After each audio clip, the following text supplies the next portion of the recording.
Welcome to the Upland Nation podcast. I'm Scott Linden. Glad you could join me. Our first of many special editions coming to you from the floor of the National Pheasant Fest and Quail Classic.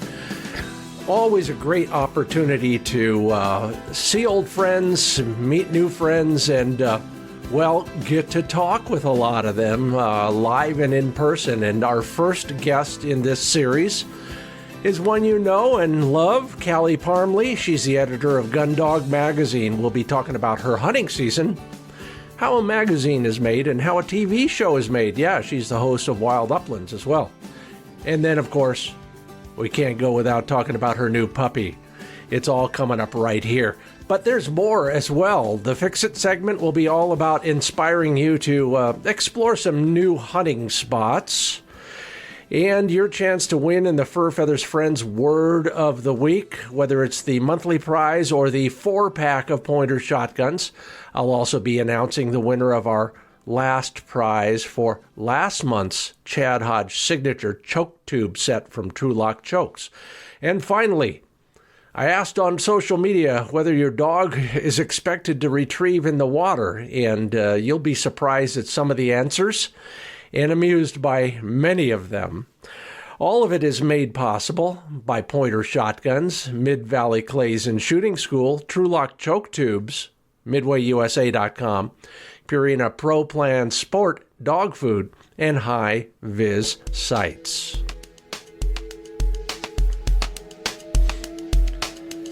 Well, I said we'll be going back to the floor of the National Pheasant Fest and Quail Classic in just a moment or two. But in the meanwhile, I thought I'd just share with you what I've been doing, basically recovering from that, following up on all sorts of requests. Always good to talk with everybody. They're very encouraged by what I heard about last bird season and hopeful wishes for next season based on the kind of the large number of birds seen and hopefully surviving the mild winter. If you were in the East Coast, then maybe not quite as good as the rest of the country, but all in all, at least average plus, and sometimes even bordering on stellar. Great to visit with everybody, and you'll see what I mean as we go down to the floor very soon there in Kansas City. But first, let's talk about you. And what you're doing. And, some of us are active in the versatile hunting dog community, and others owning retrievers already, and then others who do hunt near water or on water for that matter. And so I thought I'd find out how many of you really work hard or work at all at getting your dog to do a water retrieve. The upshot is just about everybody who responded on social media says, yes, of course, we got to get a dog to retrieve on water. As a bumper sticker says, conserve game, hunt with a trained, versatile dog. And that's been pretty much your response as well. Aaron Gotteridge had a good response, though. He said, I don't, because I've never seen water on a chukar hill. Well, I get that, but I'll tell you, I hunt around some of those pieces of water, whether it's just a little trickle of a stream, and it happened a couple times last season, or even a pond or two, stock pond, if nothing else. Dale Whitehurst, I don't know what breed you have, but you say yours loves to swim. I know it's not a wire hair, that's for sure. Pete Hamill is a waterfowl hunter. Yes, Joel Witt, he runs labs. It's kind of a given. Mike O'Keefe has a philosophy. Taking upland bird dogs duck hunting is a fool's mission. Oh, yeah, absolutely. Kurt Deary, I wish I could say this. I can't get my Drothars out of water. Yes, they all love it. There's Jeff Hansen. Travis Hampton's got Marcy will retrieve ducks, but does so begrudgingly and then spits them out as soon as she's on shore. I guess that's better than nothing. She gives me a look like, would you want muddy, greasy fish chicken? No, I don't think so. George Cummins, yes, water retrieves are a must. Man, you're going to put a great picture in there. That is one big piece of water. Reminds me of a spot I hunted in, where was that? Kansas. Western Kansas a while back, where Manny did an incredible retrieve all the way across to the other shore, then came back, the right way if you're an ABDA person, across the water on the way back. And that was, we got it on TV. Hey, it worked out great. Michael Gill, apologize if I can't tell the dog on the left in your photo. Number one, beautiful photo. A lush, brown. It looks like you're on the edge of a pond of some sort. That's how thick the vegetation is.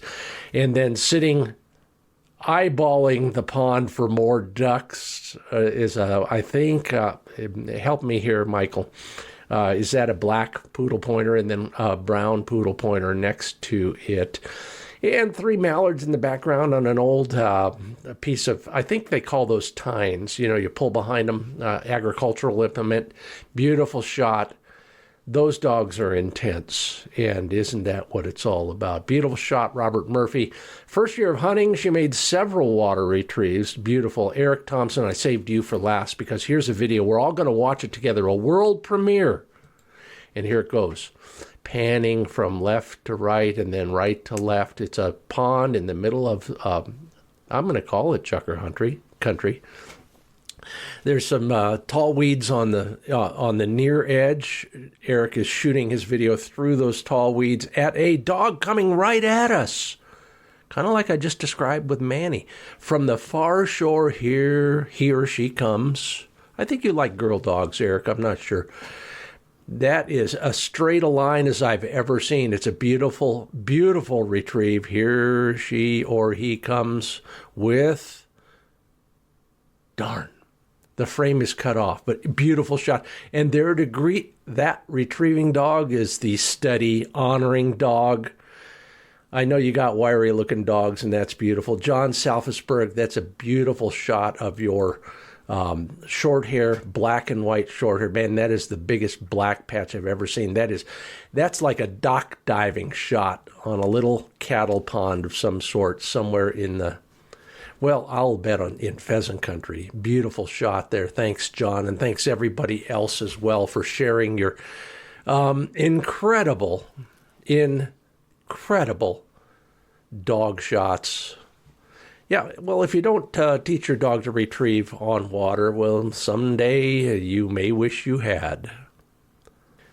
That part of the show brought to you by Mid-Valley Clays and Shooting School. Maybe you'll shoot a bird over the water, whether it's an upland bird or waterfowl bird. You'll shoot better if you take a lesson over there. All the instructors are hunters. They know what works on the range and in the field. And if you're shopping for a gun, they are Subgauge Central, so check out Dave Fiedler's advice. First go to midvalleyclays.com, get the phone number, and tell Dave Fiedler you're shopping for a new gun. He'll have thoughts on what you might want to look for depending on your, plans, your desires, maybe even your aesthetic judgments. So check them all out at midvalleyclays.com. And Fueling Fit, that dog I have, what's his name again? Flick? Had some great education from Dr. Ruth Ann Lobos and Carl Gunzer of Purina, and learned that, yes, that 30% protein, 20% fat formula, that's just the right ratio. If you go beyond that, usually you're just wasting protein. You know what it does. It comes out the other end. So they have, over the years, with their hundreds of folks doing research, scientists, nutritionists, physicists, engineers, they're all there doing work at Purina to formulate the best dog food for active, hard-working dogs like yours and mine. Don't take my word for it. Go to ProPlansport.com and learn why I feed ProPlan Sport from Purina. Now, through the magic of technology, let's go to Kansas City.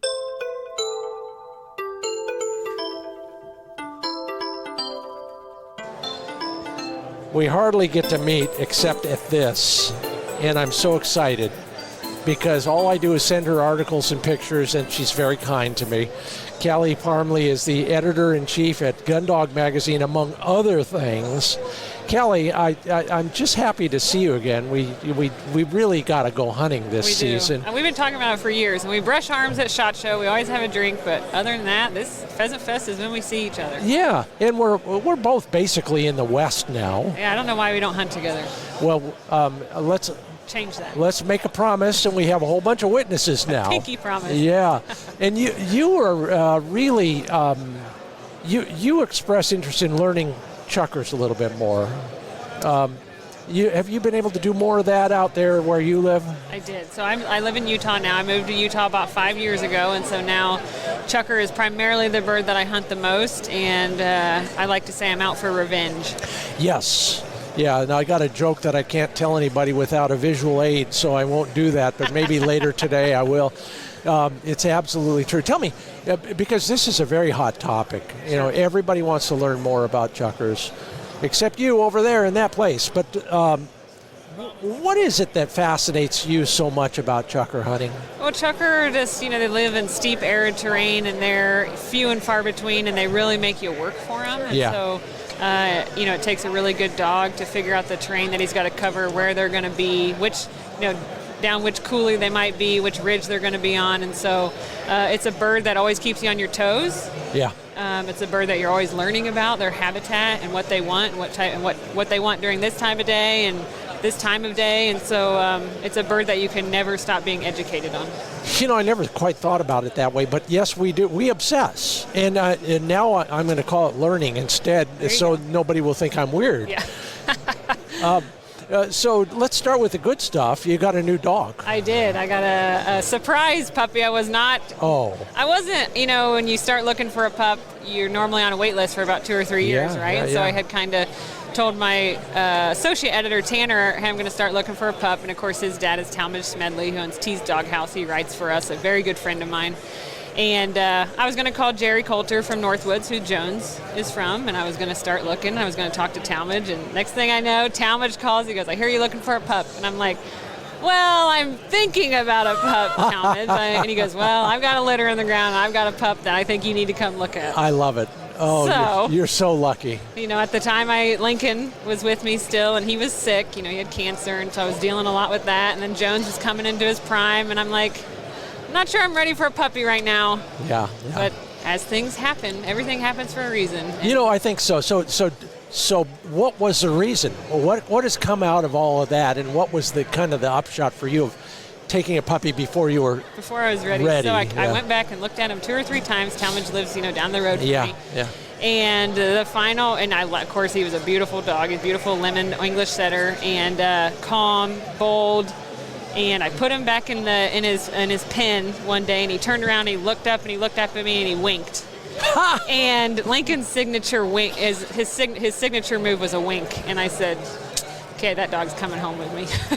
It was almost like a nod, like maybe Lincoln's spirit, who is still with me, but almost like he was saying, you got to take this puppy home. I'm glad to hear that other people make emotional decisions. Yes. Whether they're right or wrong is another question, but good on you. And how's it worked out? It has worked out very well. So Talmadge, I highly respect him as a breeder and a trainer. Yeah. And when he was telling me he saw a lot of potential in this dog, and he was telling me, if you don't take him, I'm going to keep him. Wow. So I was like, okay, I trust Talmadge. And so that was part of the reasoning as well. And Trek has been a puppy, and he's 10 months old now, and we had a phenomenal year of basically, I started out last summer doing obedience and intro to bird and intro to gun and getting some points out of him, and then of course the season hit, so he and I ran on wild birds all season. I ran him with Jones, so that Jones could teach him where to go, reach out, and be bold and confident, and that's the way you train a bird dog puppy, right? You used a couple words there that most people don't use that I think are really important, bold and confident. And that only comes from turning the dog loose in the field, does it? Absolutely, yeah. So I would run him with Jones a lot just so he knew, just to follow Jones, because obviously Jones is almost 5, so he's an experienced bird dog. But then I would run him solo as well because I wanted him to have confidence in himself. Yeah. And he would, it's funny, with Trek, he would hit the ground and he would hunt. Really? Yes, and it was, I'm not just saying that as like a proud dog parent. Like it was cool for me to see him do that. Like he had one mission and he knows what he was bred for, and he would hunt. And so, the first out of the truck gate, he's about 200 yards away. Oh, wow. And I'm watching him scale the Chukar Mountains, and I'm just proud of him, And then he's really good about checking in. And of course I did some drills with him from, Talmadge when I was young to teach him, you got to stay out front, stay out front. And I want you 700 yards behind me. I want you in front of me. And so he's good about staying in front. He's good about checking in, and he's good about busting the birds right now. So. That's what the first year is all about. Yeah, there was this. I had him and Jones out at the same time. We're hunting chukar, and I'm huffing and puffing, and my GPS goes off that Jones is on point. So I'm trying to hurry to get up this mountain because I want to see what the puppy does. Right, come up over this ridge, and Jones is like a picture, beautiful, standing tall, tail flowing in the wind. And I don't see the puppy anywhere. And only one bird gets up in front of Jones, which was chukar, which is kind of rare. And I'm like, well, where's the rest of the covey? And I look down at my GPS, and Trek's about 200 yards past Jones. And I'm like, oh, there's the rest of the covey. I love it. Trek is chasing it over the next ridge. I love it. I used that to a strategic advantage once this year. As you well know, because you just ran that Dear Dave story of mine. Yes, yep. That dog, his young Brittany, was doing much the same thing. And there was a point when your dog's light bulb lit up, absolutely. And you saw it happen. Oh, yes. I saw it happen with this young Brit. Mm-hmm. But then I was really grateful when it was switched off again. Okay. And my dog was up on point way up there, and I thought I could never get there before those birds fly. But his dog got there and jumped those birds, and only one, but the one I had a shot at came right down, and a hard left to right downhill crosser. Thank you, Prez. That's too funny. So at some point, the errors are just as useful. They're useful and they're fine. But those light bulb moments are what you look for. There was another instance we're hunting Idaho, and Jones is on point in front of me. Ended up being sharptail, which we couldn't shoot him. They were out of season at the time, but it was great for training. And Trek comes up behind him and honors him. Wow. And he's a young puppy that's never been taught to him. And I was lucky I got it on video. I was taking a photo of Jones because he looked so picturesque, right, with my cell phone. We all have those shaky, blurry cell phone images. And then I captured Trek coming up behind him and honoring him. So it's those moments, those puppy walks that you do, or help build a bird dog. Because everybody respects your opinion and your experience. What is the one thing you would suggest we do differently or be more careful about bringing a young bird dog along? Absolutely. What I like to tell people is this is about the dog now. It's not about you. And there's moments when you got to crack that gun over your shoulder and not shoot, right? If your dog goes in and he points and he busts those birds, if you shoot one of those birds for him, what are you teaching him? You're teaching him that was his job, not pointing. And so a lot of times during the season, either take a buddy along with you who's going to be the shooter while you handle your dog, or don't load your gun and just handle your dog and teach them things in the wild. Those wild birds are going to teach them a lot of things. And if, they're pretty moldable, so if you kind of start shooting birds that they've busted, it's going to be hard to break that dog of that. And sometimes we ought to wear the dang e-collar. You're not because we have to be a little bit more disciplined than we want to be. I don't know how we get beyond that. I talked earlier today with Cartrell Cooper, who's basically a dog whisperer, and I should have asked him, how do we train ourselves to be more like that? Train the trainer, right? Yeah. Just, I think when you get a bird dog and you understand how cool it is and you start appreciating the art of bird dog, you start understanding that it's not about you anymore. It's not about killing birds. It's about the dog. Yeah. Of course, we all love to kill birds. We all love to shoot and reward our dogs, but sometimes I just like watching the dogs work more than shooting anything. So. Oh, absolutely. And speaking of that sort of thing, we like watching the dog work. How's the TV show going? Oh, the TV show, man. What a pain in my butt. But you don't have to tell me that. Yeah, I know. You've been doing it way longer than me. No, I am very appreciative of the opportunities that Wild Upland brings me, and I'm appreciative of all our fans who watch it, and we enjoy doing it. Yeah. And, what I say about Wild Upland is just what I was talking about. It is not about killing birds. It's not about reaching limits. It is 100% about the dog work. It's 100% about the people that I share the field with and the places we get to go.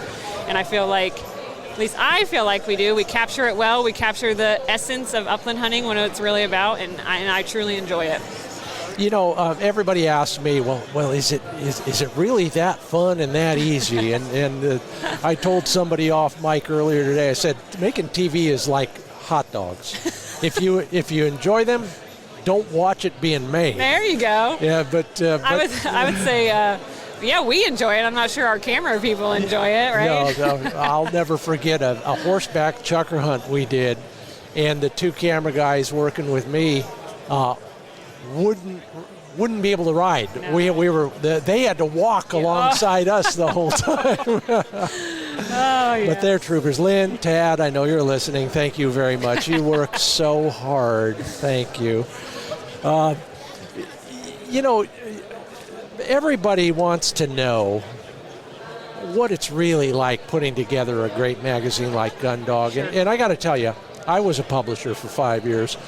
I know how hard it is to do many of the things you do. And you have made so many changes since you took over with the magazine. And I'm thinking the size, the shape, the paper quality, all the stuff that we former publishers look at. Sure, yeah.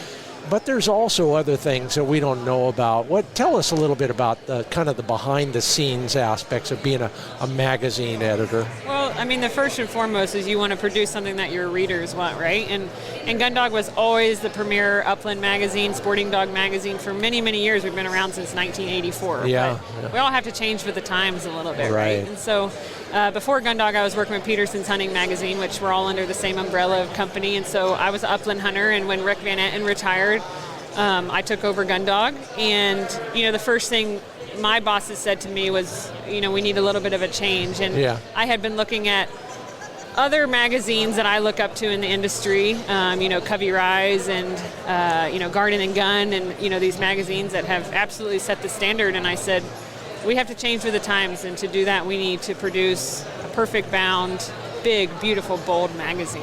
And so my bosses felt like Gundog was a good magazine to test and do that because, it's about dogs, How can you lose? How can you lose, right? And so far, we have only been met with praise and, of how the magazine has changed, because it is what I call a coffee table magazine. Yeah, very much. It's a magazine you don't want to throw away. Yeah. It's a magazine that if you sit on your coffee table and people come over, they pick it up.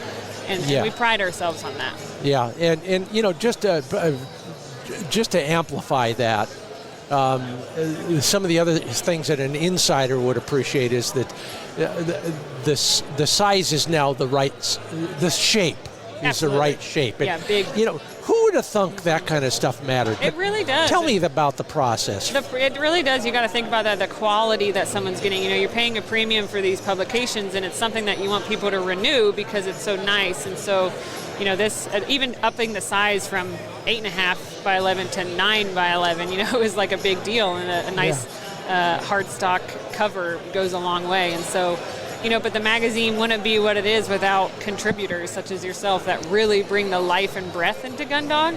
And we have some of the best contributors in the world who write for us, and that is truly what makes Gundog magazine. Then there's me, yeah. Yes, sorry. Out of all of them, you're kind of the lowest. But I work cheap, so. You get your stuff in on time and early. That's what matters. If nothing else. And your page counts. Yes, 120 Very pages. Impressive. Very impressive. That's the kind of stuff we looked at back in the day. And I did a lot of, I was working with Field and Stream and Outdoor Life back in the day when they were actual real magazines.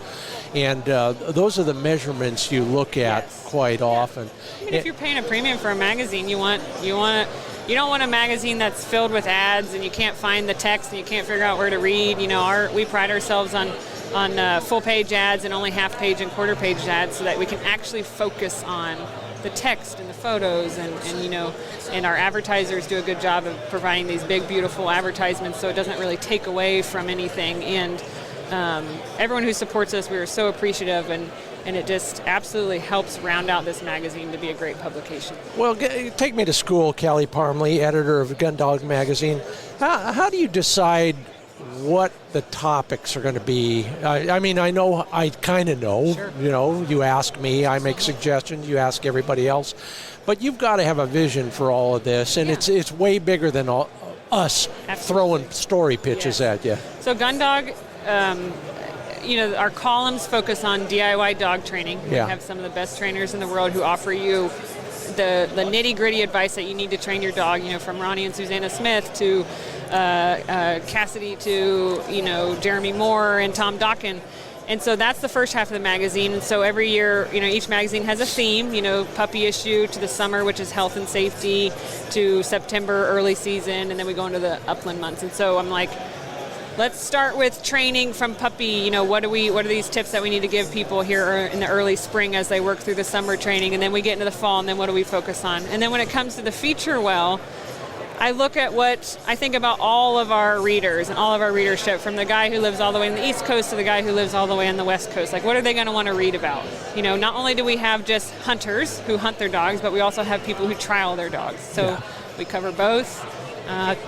We blend them together, and we try to give a nice, you know, a good mix of what everyone wants to read, whether that be a hunting story, a great dog story, or like you often talk about where to hunt, how to hunt, you know, how to find chukar, how to find huns, you know, everything in between. It's got to be kind of cool to have all of these great stories coming in.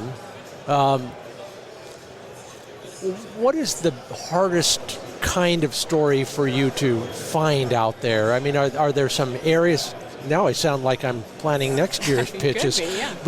But are there topics that are always coming up, or that you wish would come up more often? I mean, it's March as this is recorded.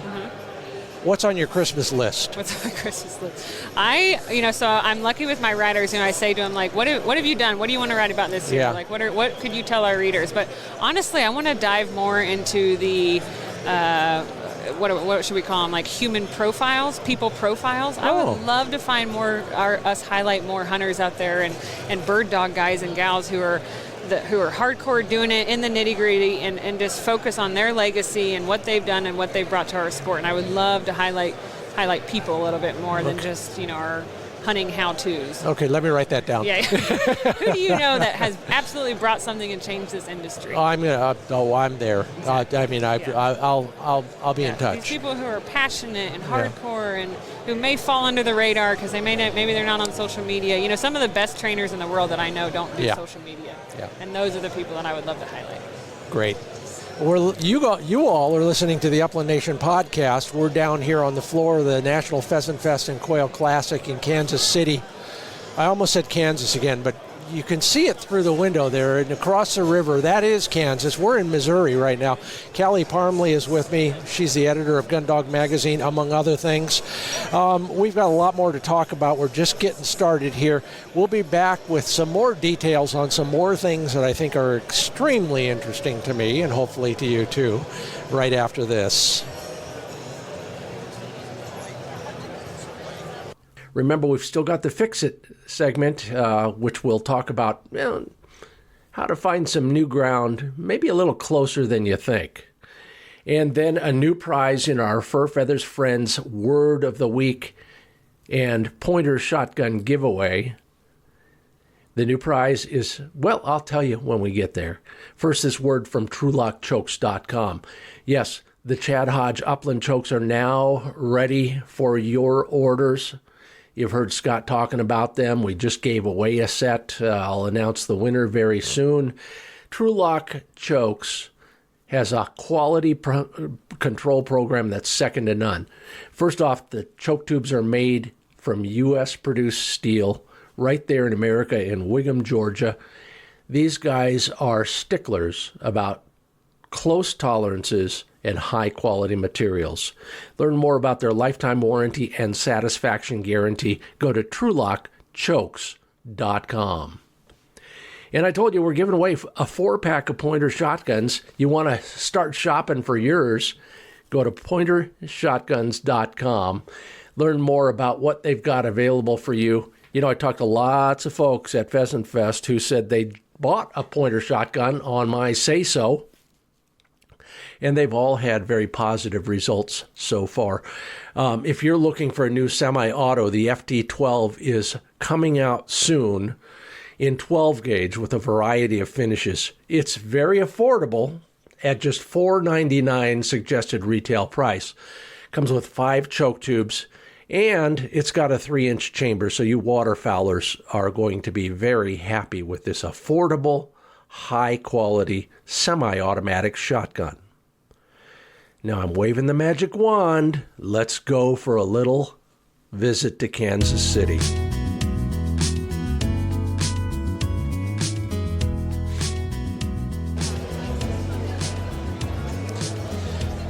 Welcome back to the floor of the National Pheasant Fest and Quail Classic. We're in Kansas City, Missouri. I'm Scott Linden, your host at the Upland Nation podcast. That's Kali Parmley and your right speaker.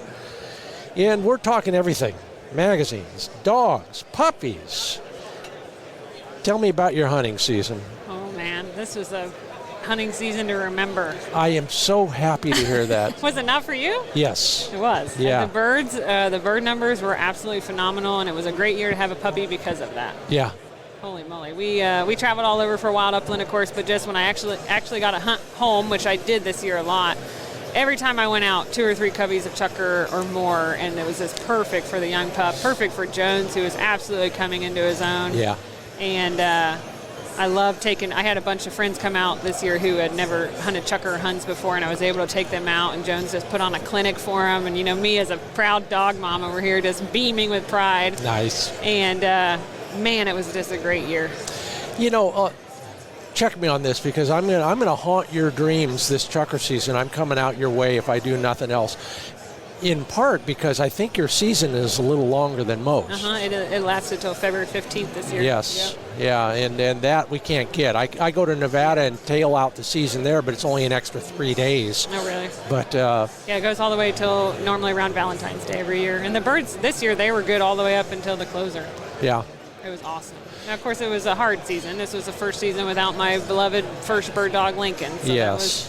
It was a little tough starting out the season. That was hard, but there were some instances this year where I knew he was with me. Oh, so tell me more. Cool. I love this stuff. So maybe I'll write about you. Well, two things. He was my first bird dog, and he was, everyone has that one bird dog in their life, and Lincoln was it. And so when I lost him, it was very, very hard, and it's still hard for me to talk about him, honestly. And I was hunting actually caribou in Alaska this year. I was doing a DIY drop camp, and we had seen some ptarmigan, which was really cool. But, ptarmigan are normally in these big coveys, right? Yeah. And the hunt had been really hard, and I finally was able to notch my tag, and I'm walking down to my caribou into this riverbed. And as I'm walking, this lone ptarmigan busts from the brush. And I just kind of looked, and I was like, hi, Lincoln, I knew that was him, right? There was no other. It was an area where there shouldn't have been ptarmigan. Wow. It wasn't a covey. It was just one lone bird, and I just walked up to that bull, and I thanked him for his sacrifice, and I cried. I'm not going to lie, because, it was like I knew Lincoln was there. And then I was hunting It was kind of funny. I go from Alaska, where there were ptarmigan, but I didn't have a shotgun, to Colorado to actually hunt ptarmigan. And we were just having a hell of a time. I had scouted early in the summer and found ptarmigan in this place, and then when I went back, of course, they're not there during hunting season. So we've hiked and miles and miles and miles and not seen anything. So I finally decided, we're hiking down the mountain, let's hunt grouse, right?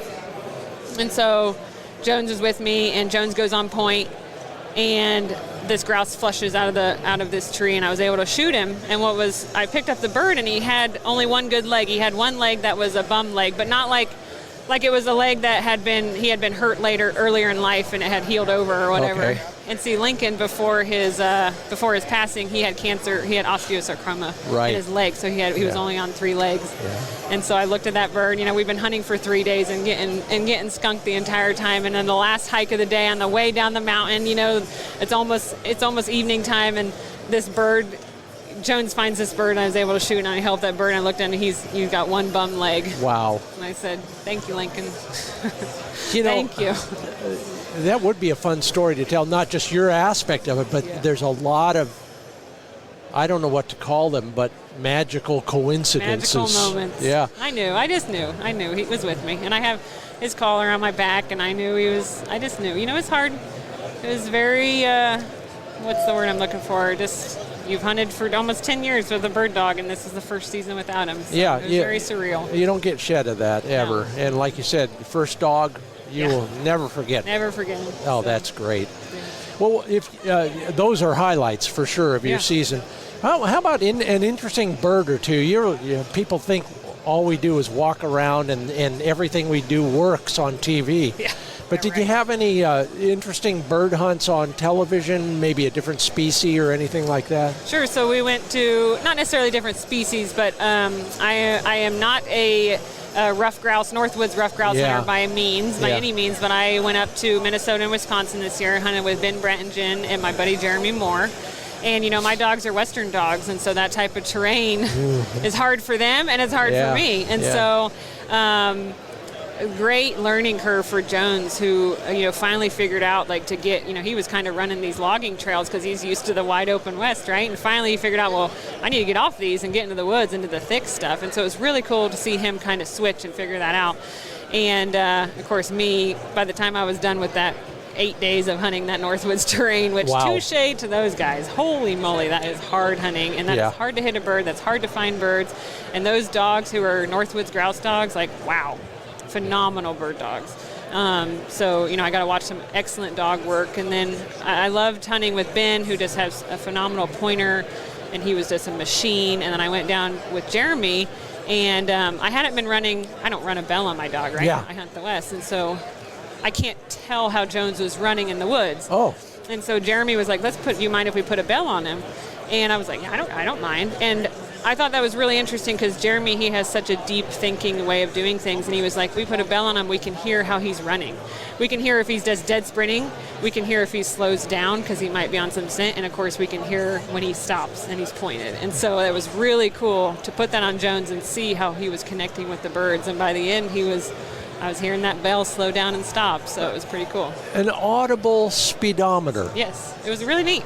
Never thought of that. Now, of course, that doesn't work in the West because they're 200 yards away from us, right? But in the Northwoods, I can understand why those guys run bells on their dogs. How did he, I've tried that on other wire hairs. I've never dared try it on mine current dog because every time I put a bell on them, they stop and they don't start again. I got to teach that. I was worried. I was like, oh, we can try. I don't know how he's going to act. But honestly, Jones gets so jacked up about hunting that he didn't.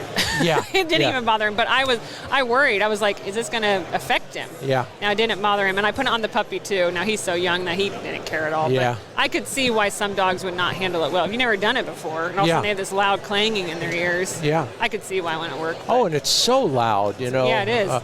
I many years ago on my TV show, we used to put a camera on the dog. Oh yeah. I mean, everybody did it at some point in television. We just did it first. There you go. But it had a microphone, of course, and you play back some of that video, and the scariest part is how gosh dang loud it is down there. Yep. It's just running through that brush. Yeah. Yep. You complimented some of your fellow hunters on what great grouse dogs they were. Oh, phenomenal, yes. How do you describe a great grouse dog? Methodical. Okay. Slow, close working. Yeah. Methodical is the best way for me to say it. They're not absolutely zooming through the woods. They're taking their time because they know those grouse are under brush and holding tight and close, and they might run over them. And of course, how Northwoods grouse, rough grouse act a lot different than rough grouse in the West, right? Like, if they get too much pressure, they're out of there. And so the dog has to be smart and not pressure them too much. And it was really neat to see. And, of course, you got to have a dog that's not afraid to get into the thick stuff. Yeah. That's where they are. Yeah. So, yeah, phenomenal bird dogs from both Ben and Jeremy. And it was really cool to see, and I'm glad they let me run my dogs with them because they learned a thing or two. Well, yeah, I believe it. And one of the things may be what, I think of as range. Your dog, you talk about having your dog tighten up your range. You saw great examples of that, and then your dogs, how did they adjust? He adjusted very well. Now, of course, Jones is bred Northwoods bird dogs from Jerry and Betsy Coulter, but he's used to running the West. But I think dogs know and adjust to their terrain. Yeah. So he wasn't going to range out 200 yards in that thick stuff. He was going to stay close. And I honestly didn't have any issues with that with him. And a little Trexter, we let Trexter out to, gain experience. That's how he's going to learn. There's a little bit there where he's about 150. I'm watching the GPS 150, but he's a puppy, so he's going to come back and check on me. And so he's got a little bit to learn in the grouse woods. But it was cool to see Trek because I saw him run to the left of me, and the next thing I know, I kind of look over and I see Trek coming back towards me, and there's this grouse that's in front of him. And Jeremy was quick on the gun and was able to bring this grouse down, and it was cool because Trek is just beelining it for this down grouse as he got his mouth on that bird, right? I love and it. That makes a difference when he gets his mouth and nose into it, and so that was a cool moment for us to have Trek. We've all been there. Well, I think many of us have been there, and that is we have a dog or two, and then we add another dog, and all of a sudden the third, the fourth dog, they're pretty good dogs right out of the chute. Yeah. But really, it's because we're better trainers. Yeah. There you go. Did you have any enlightening aspects like that? Did you see something happen with your young dog that you can take credit for?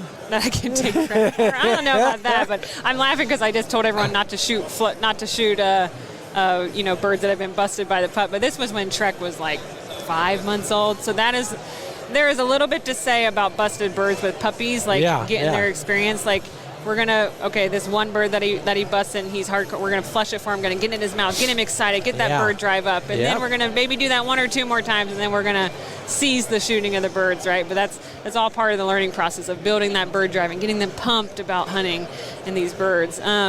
Anything I can take credit for? No, but I have learned a ton from all of these people who have been generous to me to help me train these. Jones is my first pointing breed, and so Lincoln I trained myself, but I had a big learning curve with the pointing breeds, and I've been so fortunate to have all these people who could help me, and I would like to say I'm their mentee as they mentor me, and so I learned a lot from Joneses from my first bird dog, and not to be so anxious about it, and I learned. If you're not getting that point out of them, it's okay. It's gonna come. Yeah. We just gotta do a few more repetitions here, and so I enjoyed watching. I understood some things to do differently when Trek was very little, and I was able to build his bird drive and get those points out of him when he was young. And just the other day, I was at home training and planted a bird for Trek, and I talk about all these funny moments of Trek busting birds this year. Well, here comes Trek, this planted bird, and he stops 30 yards before the bird, and he's standing tall, and he's looking beautiful, and he's smoking that scent, and I was able to capture a great photo of him, and I just stood there proud looking at him like, I know you can do it. You're a very well-bred dog. Like, you're going to get there. So it was cool. I'm laughing because if you were on TV when that was happening, you'd have done what I did, and that is you go to the dog and say, "See how this is over here," and then the bird flies off and nobody gets a shot. It was funny. He stopped, and 30 yards. He hit that scent cone, and he stopped, and he's standing tall, and smoking that scent. Their mouth is opening and closing. Yeah, I love that. And I'm going to steal cigar, that line, right? by the way. Smoking a scent, and he's standing there, and he's standing, and he's standing, and he's standing, and I'm like, well, I had my camera, and I'm like, goodness, he is like normally a puppy, you get him to point for 20, 30 seconds, and then they're dashing in. Right? He stood there for at least a minute and a half. Wow. And then I popped the bird, and of course he goes, there's some, let him chase it a little bit and build that drive, and I was like, see, you look just like a bird dog. Yeah. Then the next 3 birds that I planted, he didn't point him at all, so. Yeah, that's how you remain humble. That's right. I love it. That's right. Well, you see a lot, you read a lot, you do a lot, and everybody looks to you for all sorts of hunting advice. I'm not sure why. You package our advice. You have your own experiences, and you talk with a lot of other people. You learn, like you said, you're being a good mentor and a mentee. Sure. I enjoy taking people out. I truly do. So put yourself in that position again. You're the mentor. You're taking somebody out again. Not again. You're taking somebody out for their first hunt or an early hunt in their career. What are a couple of things that you would want them to know or do? Sure, absolutely. Well, I had a few of that this year, like especially chukar hunting. So my best friend Natalie Krebs, I'm sure you've heard stories. I used to work with Natalie. Yes, you did. At Field and Stream Radio. My best friend Natalie, we're both hardcore hunters. She's a badass. And hi, Natalie. Yes, so she's. I like to credit with making her a bird hunter, quote unquote, because she's a hardcore big game hunter, and she loved hunting with my dogs. Like, she got some of her first birds over Lincoln, and she definitely fell in love with Lincoln in that lab world. And I'd always beg her to go bird hunting, and she's like, "Oh, I'm deer hunting, you know." So, but then she got a bird dog, and that changed, and I love it. So she has a lab now named Hatchet. So this year she comes out every fall, and we finish the season. And she's never killed a wild chuck or a hun. So, but she's hunted every other bird, and so I took her out to Idaho into that, and that steep, nasty terrain, and she hasn't hunted that much over a pointing breed per se, and especially in the chukar hills. So, I was telling her when Jones goes on point, we're going to want to go this way and that way, and so it was a really cool to take her in the chukar hills because, you've done it so much, you kind of know when your dog goes on point where those birds are probably sitting, right? Like if he's pointing down this cheat grass and there's some red rocks over there, like they're probably under the red rocks, right? And so it was cool for me to be able to take her out and try to direct her in the heat of the moment of like, come here, they're probably going to be here, come here. And Hatchet is a really good dog, really good lab, so he would stay on heel, and I truly would. Like she has trained him phenomenally. The Dawkins helped her, and she has done a fantastic job with Hatchet. Jones would be on point. Jones doesn't mind. Jones and Hatchet are best buds, so Jones doesn't mind at all if he goes in and flushes. So I'd bring her in, and I'd say, okay, let Hatchet go, and he'd go in and flush the chukar. And it was just cool to see that all come together and help a newbie understand the chukar hills and the huns and where they're going to be. And we got her first chukar, and we're working on the huns. I don't think she connected on the hun, but soon. In the last 4 or 5 years, I found huns in places I'd never thought there would be huns. Was that your experience? Huns are I feel like huns can be anywhere. Yeah, well, so do I now. They really can. The terrain that we were hunting in Idaho they were up on the sage flats, and then I'd go down in the chukar territory, and they'd be in the chukar with the chukars, mixed in with the chukars. So you never know where they're going to be. I know what they prefer, and I say we could run into both of them. They're both legal, so the covey gets up, shoot. Well, I'm glad to hear that. I used to think I was just in the right place at the wrong time or vice versa, but I've seen the same thing happen. I've been finding them in quail spots as well, which is really weird. That's strange. Yeah, anymore, I just think somebody else pushed them there. It's all of that. I love huns. Chukar and huns are definitely my favorite. Yeah. There's a lot to be said. You get up there in some of those places. I don't know about you. I've never hunted Utah. You never hunted Utah? No. Well, we're going to change that. I'm embarrassed, I take it back. I did a couple pheasant hunts there, but I've never hunted chukars. Though. But I've got another friend there now, and I've got you there, and I got 2 more weeks of season there, I'm working on that. Describe that to us, and I want to riff with you on this. Let's play a little jazz here. I think chukar country, and maybe it's overblown, but the hair's standing up on the back of my neck talking about it. It is about as wild as we can get. It is. It's tough, and it's a tough. It's steep. It's rugged. It's hard. It's going to take it out of you. It's going to take it out of the dogs. When I go chukar hunting, it might just be for half a day because one, if you want to save the dog for the next day and save yourself. So now you could get into rolling mountains per se and find chukar. Like you totally can, but. The range that I particularly like to hunt in Utah is just steep and nasty, and I swear there is never what you should do when you're chukar hunting is hike to a ridge and stay on the ridge and let your dog work the fingers and get down there for you, which, thank you, dogs. You do all the work for us. Yeah. And by the way, naked and barefoot. Yes, naked and barefoot. And but this particular range that I hunt, I swear there is never a ridge you can just get up and walk. You got it up and down, up and down. So, and it's fine, and I wouldn't want it any other way. Like I love that time out there with my dogs. I took Natalie out there, and we just had some of the best memories of hunting I've ever had. What was her reaction to that country?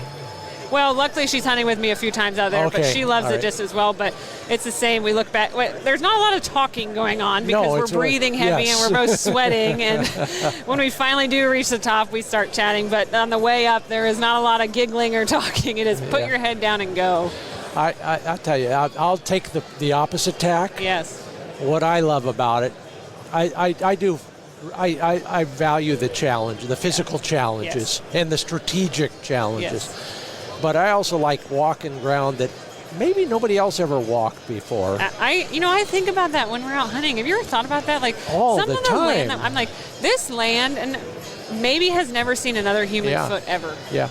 I wrote something for somebody else and talked about how Dave and I walked through this little volcanic cleft in a giant wall, and there in the middle was this bowl. Oh. Maybe 25, 35 feet across. 2 birds. We each shot a bird out of there. But it was a place that you had to work really hard at. Yes. We thought, wow, this is cool. Nobody's ever been here. No. Gosh dang it, we didn't go out the other side. There's a petroglyph on the side of the wall. That gives me chills. I love that. I love Native American history. I love that. And I sometimes I think when we're out there, like, this land may have never, ever seen anyone else ever traverse it. Yeah, or it saw somebody 1,000 years ago. 1,000 years ago. Yeah. It is so cool. It is so cool. Well, that's one of the other aspects. That's how I rationalize not killing many birds, by the way. It's always the experience. Yep, but whatever it is, it's incredible. It is. And, you can get that in a pheasant hunt or a bobwhite hunt as well. It's just 100%. It's just a different kind of thing. It's a different kind of hunt. Like, a lot of people want to compare chukar hunting to pheasant hunting, and chukar hunting is so hard and it is the elite of the elite, and it is hard. I'm not going to pretend that it's not, but I don't know if you've ever busted through cattail sloughs for about 10 miles, and by the time you get done, your hip flexors are burning and telling you, like, all of our hunting that we do is hard and well earned, and we do it for the right reasons, and we can't compare one to the other. My thighs are cramping up just listening to you.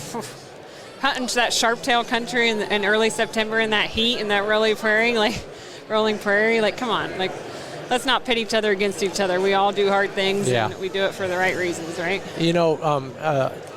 I will pitch a story next year to you on the whole idea of discovery, the things that happen out there because of all of that, bandit hideouts, apple orchards in the middle of nowhere, and I love that. Lots of neat stuff like that. That's why we hunt, I think. That's why we hunt. I think it's so cool. I think sharing our love with people and taking them out, and honestly, truly, one of my favorite things is just to take people, and I'll run Jones and let them hunt. And of course, I love to shoot. Don't get me wrong. I'm not saying I don't, but like to see someone connect on their first bird, or when my GPS goes off and I say to them, Jones is on point, and their whole demeanor changes. Yeah. Like, that's what I live for. That is cool. That is so cool, and I love that enthusiasm that they share with me. In one of your many other lives, they call it buck fever. Yeah, well, I get a lot of buck fever too when Jones goes on point. We're gonna call it chuck fever. I can't wait till I can say Jones and Trek on point together. Oh yeah, love it. Yeah, that's Kali Parmley. She's the editor of Gundog Magazine, the host of Wild Upland, the television series, and her resume is so jam-packed. It's always fun to talk with you in person. Kali, thanks so much for being a part of the Upland Nation podcast. Thank you, Scott. Thank you for all your help with Gundog and contributions and having me on again. It's a pleasure. Still to come, the Fix It segment. I'm helping you find more public access that you might not have thought of. That's the basic idea. But before that, and by the way, we'll announce that Fur Feathers Friends winner and the new prize coming up in just a few moments. First, a word from MidwayUSA.com. Yeah, this is when I start shopping for all my ammo for next bird season. Or if you are, a target shooter, now's a good time to lay in your supply. They're fully stocked with everything from non-toxic to upland ammo to the target loads that you need for the off-season. Learn more about what they've got in the way of ammo and everything else at MidwayUSA.com. And you can see what you've been missing, just as I have, with a high-vis sight. Yeah, the rationale for this whole idea is in the video at highvissights.com.